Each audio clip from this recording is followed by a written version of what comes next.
Hello and welcome to our Professor podcast. I'm Micah Sander. I'm Carter Green. We are both And seniors at Brooklyn. start over. We both went into the. God damn. Okay. I'll start over. Hello and welcome to our Professor podcast. I'm Micah Sander. I'm Carter Green. And we are both seniors majoring in history at Brooklyn College. This is my fifth year at Brooklyn College. This is my last semester. This is my last semester. I'm in my third year at Brooklyn College. I transferred after my associates. And today we're going to be interviewing Professor Andrew Myers from the history department. Professor Andrew Myers is a historian of intellectual history of ancient and medieval China. He teaches courses of all areas of East Asian history, including religious studies as well as Japanese history throughout the ages. He received a BA from Brown University and his PhD from Harvard. He is the author of many titles such as The Tao of the Military, Luoyan's Art of the War, and is the co-author of the Huainanzi, A Guide to the Theory and Practice of Government in Early Han China, and much, much more. Carter, you've taken class with Professor Meyer. Can you tell us a little bit about what a student can expect going into one of his classes? Well, there's a little bias here because he is my favorite professor. I've taken 3 separate classes with him, including a colloquium. And in every class, it is the most engaging possible experience. You really learn the text. You get a context for the history that I don't get, that is just not on the same level as any other class. And that's not to put down any other professor. It's just the height that Professor Meyer knows his stuff. He's just a very engaging person. He wants to make sure that everybody in the class knows what he knows. He doesn't leave any holes in any of his teaching. Yeah, I've taken a class or two, one class with him, and the main thing I always just felt he knows so much. He's such a smart Oh professor, yeah. but he's also so hilarious too. He has this great sense of humor. I find myself laughing at least a few jokes in class from him. And they're always topical. He somehow always ties in a car horn that's annoying his lecture with whatever reading we're doing. It's impressive. It's to say the least. He's got his standard bits. It's always fun to see when professors have found out what they can go back to the well on. Each Mhm. must be nice that they get a different audience every semester, but the jokes stay pretty evergreen. I mean, in regards to workload and what you can expect as a student taking one of his classes, he usually has between 3 and 4 essays of reasonable length, as the in conjunction with participation in class is how he grades people. And most of the weekly readings are digestible, but anything that would seem nuanced would most definitely be gone over in the next class. There's no part of a reading or an essay that he won't help you understand. I think that's a great setup. I think we've given him a ton of fanfare. I think without further ado, without dillying nor dallying any further, we would like to give a very warm welcome to Professor Andrew Meyer.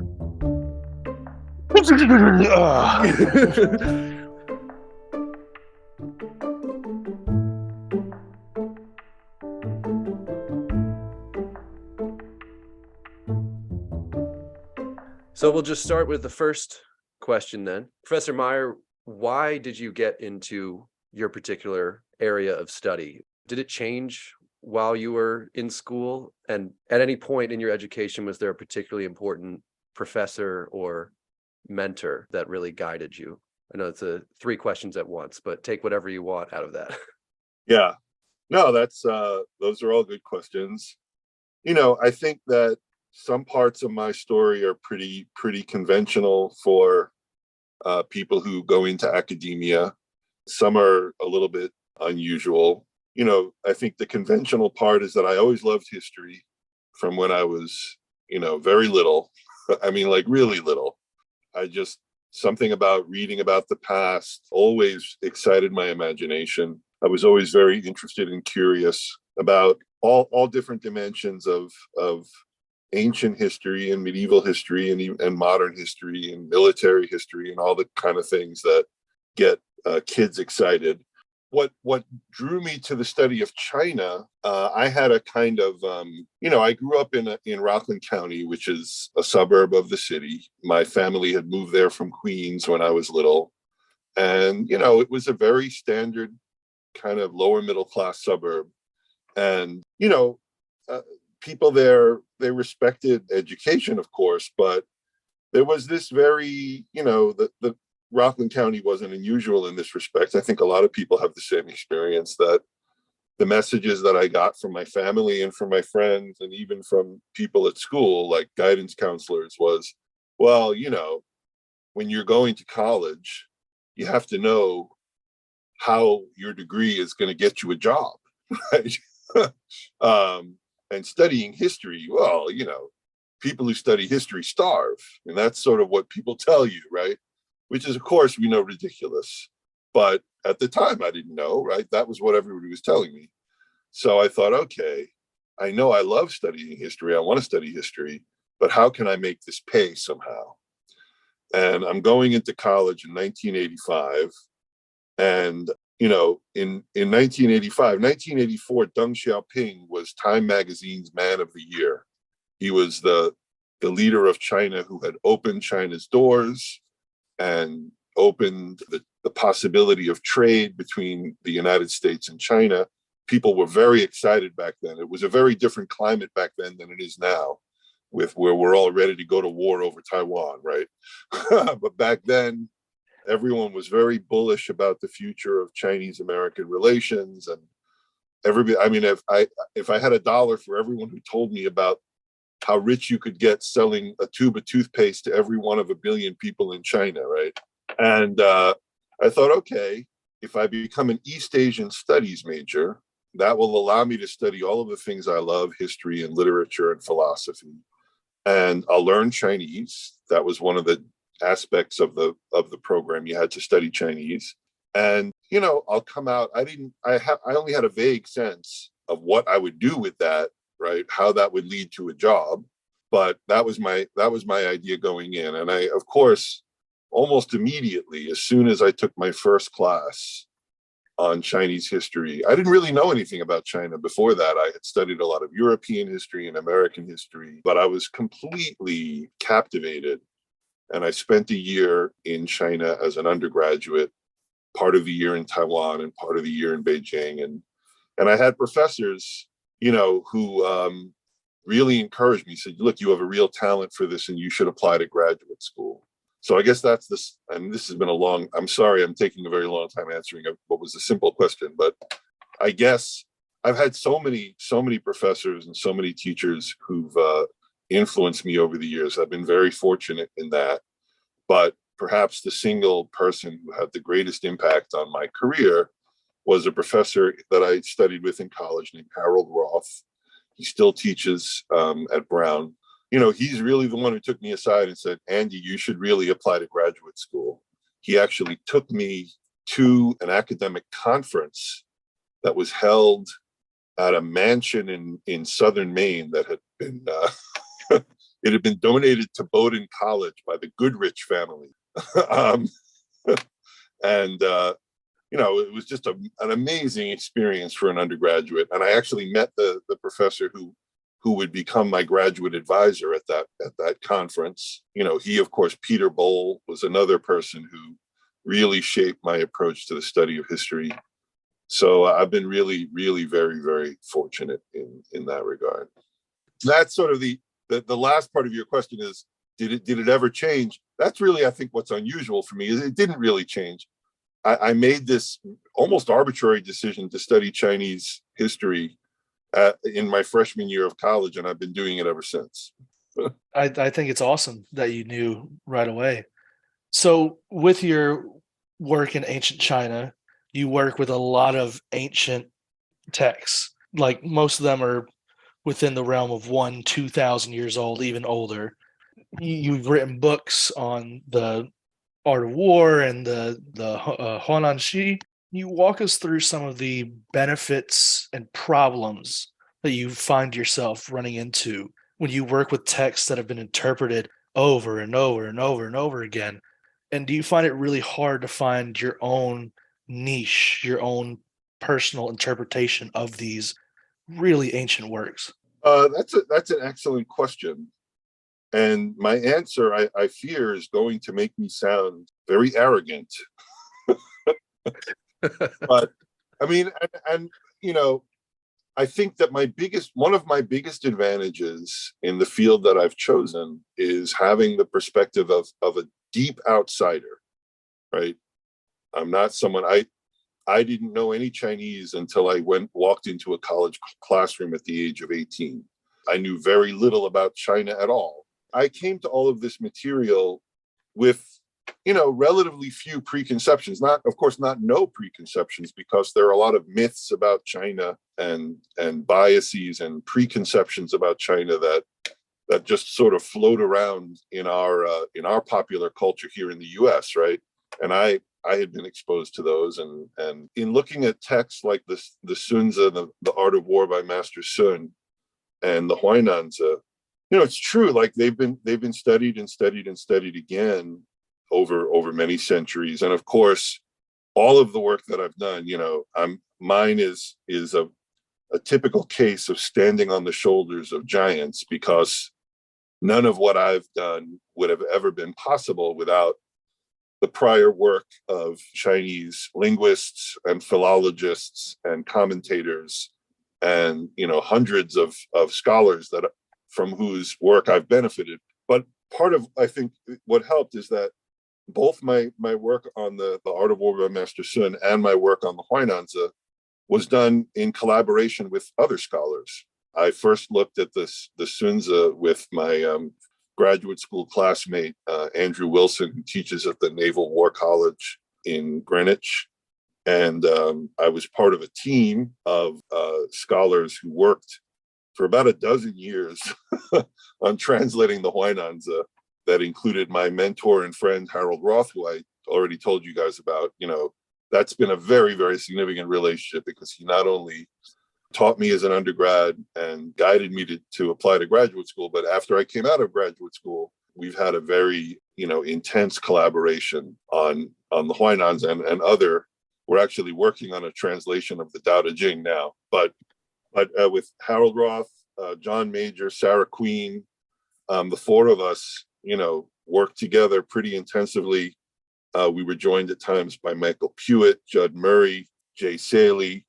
So it was a very collaborative effort. I think we were really able, in both the case of the Art of War by Master Sun and in the Huainanzi, to say some new things about those texts, right? Because both having this collaborative approach and bringing this outsider's perspective, what happens with texts that become canonical, right? With what happens with a text like the Bible, right?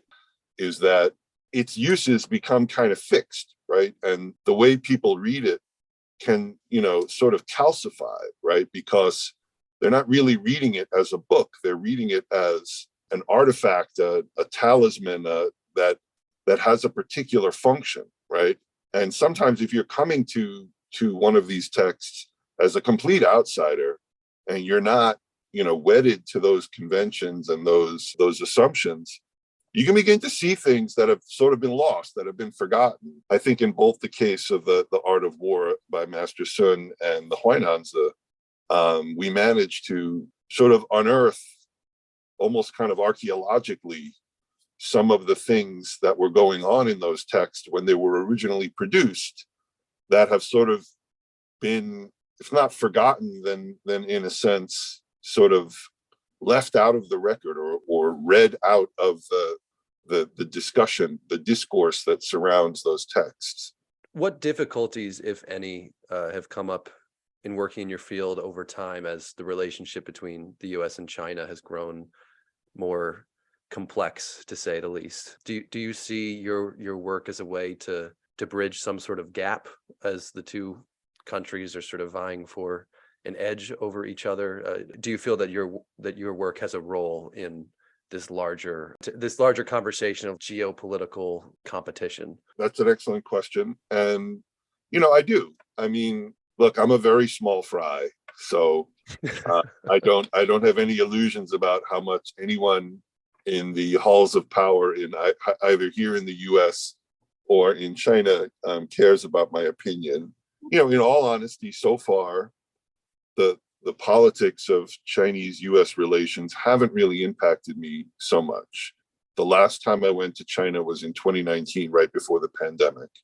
And I was concerned that I might not get a visa because I had put my name on a petition signed by scholars all over the world protesting the treatment of the Uyghurs in China's Xinjiang region. And there's really a kind of cultural, people are calling it a kind of cultural genocide, which is a strong term, but I think perhaps apt. I felt very strongly that, all people should speak out against that, but that as someone whose livelihood in some sense depends on the goodwill of the Chinese government, that it was incumbent upon me to sign that petition. And I did. And I was worried in 2019 that I might not be granted a visa, but I was. I went to a conference in Xi'an, and the atmosphere was very, I wouldn't call it tense. The thing about China is that people there are lovely. They're polite to a fault. They make you feel comfortable. But everyone was very worried about the state of Chinese-US relations, and that was a constant topic of conversation outside of the sort of the academic discussion. And people were worried and they were anxious, and they were kind of looking to me for answers that I wished I could give them. So things have gotten worse in both regards. Both the Chinese government's sort of sensitivity and paranoia concerning the situation in Xinjiang has gotten worse. And, incredibly, despite the fact that we've had a change of administration here, diplomatic relations have continued to deteriorate. So I don't know what things will be like moving forward. I worry that the next time I need to get a visa to go to China, I may not get one, right? But we'll see. So as a student who's taking multiple classes, I know how you operate, but for a student that is applying for classes and sees a history class that is taught by Meyer, what can they look forward to in the class? What kind of teaching style should they expect when walking into your class day one? Well, Carter, from having taken class with me, I'm something of a one-trick pony, and I don't want to undersell my classes because I want my enrollments to continue to be robust, right? But what I like to do in class, I like to read texts, right? Not every professor does that, right? Everybody's got a different teaching style. I think it has something to do with my particular personality, but also perhaps, because I do intellectual history, that a lot of the study of history centers on analyzing textual evidence. And that's what I do in class, right? Part of it, it's just sort of, it's an attempt to make it so that I'm not the one just sort of lecturing all the time, right? I do, I lecture, right? I'll put up, and I try to include images and PowerPoint shows. Very occasionally, once in a blue moon, I'll play a video or some music or something like that to illustrate or to complement what we see going on in the text that we're looking at. For me, the ideal class is just sitting around having a conversation about a really fascinating text. Do we always achieve that ideal? I think in some of the colloquiums you took with me, Carter, we got there a few times, right? We had some very good conversations about some of those texts, and that's always a lot of fun. And what I always try to do by way of selling this to students is, this is a skill that you can use, in lots of different contexts, right? If you can analyze an ancient Chinese text, you can analyze anything that anybody gives to you, and that can be something that's very useful to be able to do in lots of different contexts. So obviously you teach in the history department. However, the classes that you offer, some of them are religious studies as well. And so what are, if any, some of the difficulties in teaching multi-department classes? That's a good question. Whenever you're working between disciplines, right, you get caught between different imperatives. So in a religious studies class, the historian is always going to want to say, well, there really is no such thing as a religion that never changes over time, right? That if you want to talk to me about Taoism, that's the course that I offer to the religious studies program, history of Taoism. And you have to tell me about which Taoism you're talking about, right? Or is it the Taoism of the Han Dynasty? Is it the Taoism that's practiced in Taiwan today? Because those are really two different religions. That's the historian's perspective. A religious studies scholar wants to take the believer's perspective into account, right? And if you ask someone on Taiwan today, is the religion you're practicing not the same as the Taoism of the Han Dynasty? Of course, they're going to tell you no, right? It's the same. It's the same religion. And so you have to balance those two perspectives, right? And in a religious studies class, that latter perspective needs to be respected and needs to be represented. So you have to find a way of threading that needle. So your chosen field has allowed you to live and travel all over Asia, and you've had a lot of cultural insight that no textbook or video can really capture. What are the most fun and interesting things that you've picked up? Any habits or quirks, or what from your international escapades are part of you now? That's an excellent question.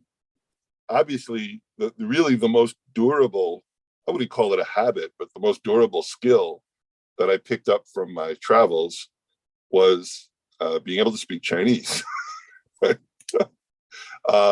It's rusty now. It's rustier now than it should be. With the pandemic, the opportunities to get out of the house and use my Chinese were limited. But I'll give you a story.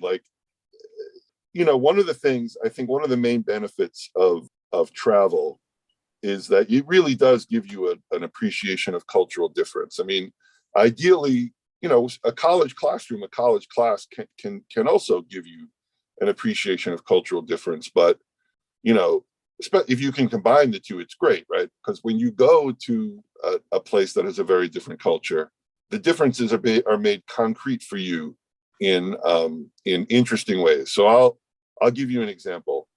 My teachers, when I was first studying Chinese in college, warned me, never say thank you to a compliment, right?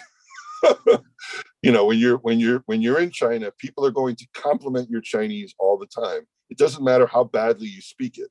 They're going to say how wonderful your Chinese is. And if you say thank you, they will think they won't show it, but they will be deeply offended, and they will think you're an awful rube, right?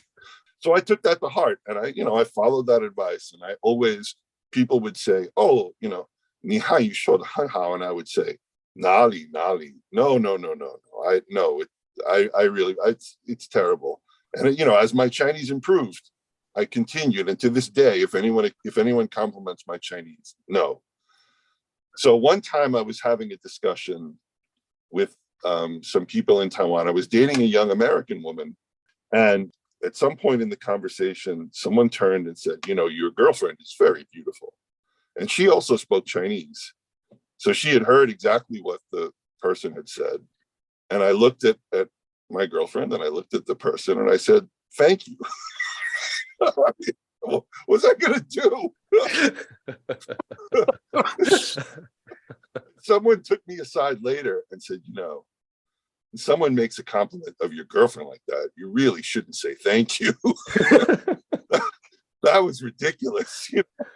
And it's true, because I had watched Chinese men, if you compliment their wife or their girlfriend, they will immediately begin to catalog their faults. Oh, no, got acne, and look, she's too fat, and she'll be standing there and she'll be nodding and smiling, of course, yeah, no, but with my American girlfriend, I was not going to do that, right? So that's an interesting story for you, and that's a tip. Anybody who's traveling in China, if you're traveling with your significant other, have this discussion with them in advance, and be ready to deny any of their virtues to anyone who.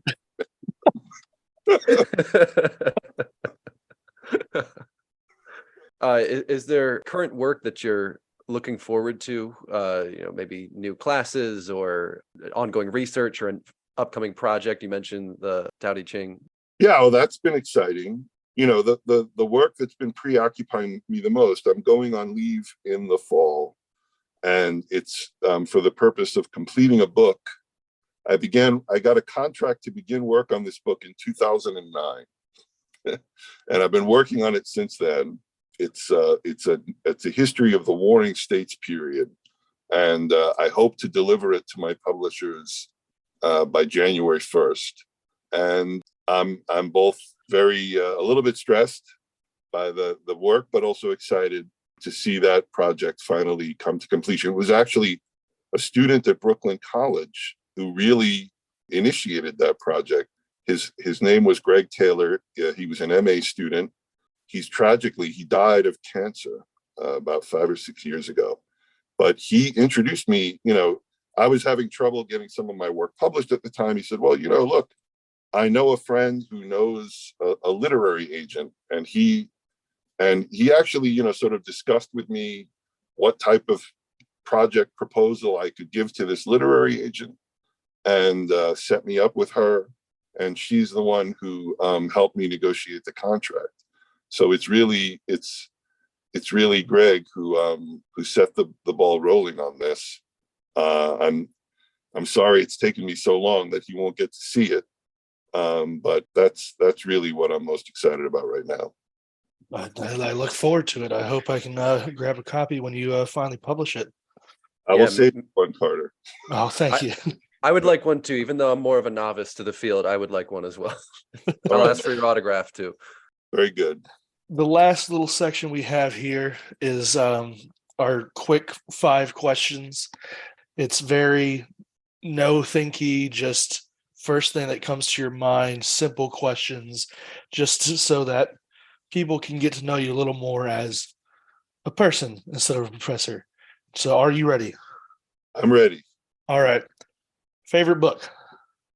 I should say the Huainanzi, since I spent 12 years translating it, but it's really the Zhuangzi. You read the Zhuangzi. You know why I say that. It's a good book. That's a good one, right? Yeah. Favorite food? My favorite food. It's got to be Beijing duck. Favorite non-work activity? My favorite non-work activity. I'll say something cheesy like hanging out with my daughter. How's that? Well, that's sweet. Favorite thing to do in New York City? Well, I should say eat. There's great food there. There's great Chinese food, places like Grand Sichuan and Huliangi. There's great Ethiopian food. But I love to go see live music, right? I go to bougie venues like the City Winery. But I've seen great shows there.